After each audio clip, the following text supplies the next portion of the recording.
ग्वालियर में सरकार जितना सिक्योरिटी संविधान बचाने वाले आंदोलनकारियों को रोकने के लिए लगाई है, अगर उतना सिक्योरिटी पहलगाम में आतंकियों को रोकने के लिए लगाई होती तो आज देश की कई महिलाओं के सिंदूर न उजड़े होते। लेकिन इनका इतिहास रहा है कि ये हमेशा से आतंकवादियों को रोकने की बजाय आंदोलनकारियों को रोकने का प्रयास किए हैं और संविधान की नीतियों को तार तार करने वालों को संरक्षण देने का काम किए हैं।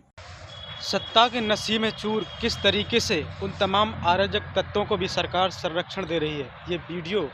मध्य प्रदेश के ग्वालियर ज़िले का है, जहां पर बाबा साहब पर तमाम तीखी टिप्पणी करने के बाद एक वकील और दूसरा वही बुद्धिक मानसिकता से कमज़ोर व्यक्ति जज साहब के ऊपर जूता फेंकता है, तब भी दलित उतना उग्र नहीं होते और इनफैक्ट अब भी उग्र नहीं होते। वो शांतिपूर्ण तरीके से, संवैधानिक तरीके से अपनी बातों को, कानून को समझाना चाहते हैं, लेकिन पुलिस प्रशासन इस तरीके से दिखाई दे रहा है जैसे उनको पूरी तरीके से प्रोटेक्शन दे रही है। मतलब सरकार पूरी तरीके से उन तमाम महान व्यक्ति जो इस देश के ओबीसी एसटी आदिवासियों के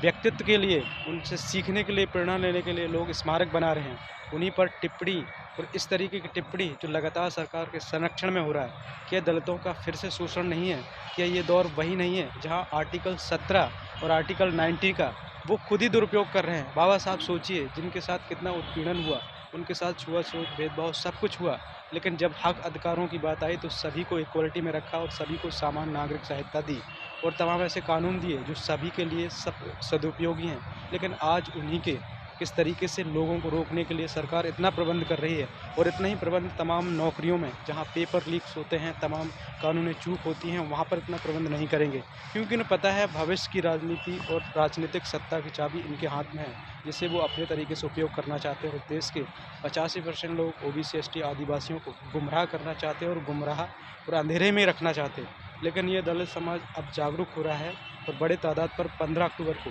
ग्वालियर में प्रशासन को ये दिखा दिया कि इस तरीके से अश्लील और बाबा साहब पर अभद्र टिप्पणी करने वालों को बख्शा नहीं जाएगा। अब आप खुद ही देख लीजिए किस तरीके से प्रबंध किया गया। माना देश के लोग देश में ही अपनी शांतिपूर्ण तरीके से कोई बात नहीं कह सकते।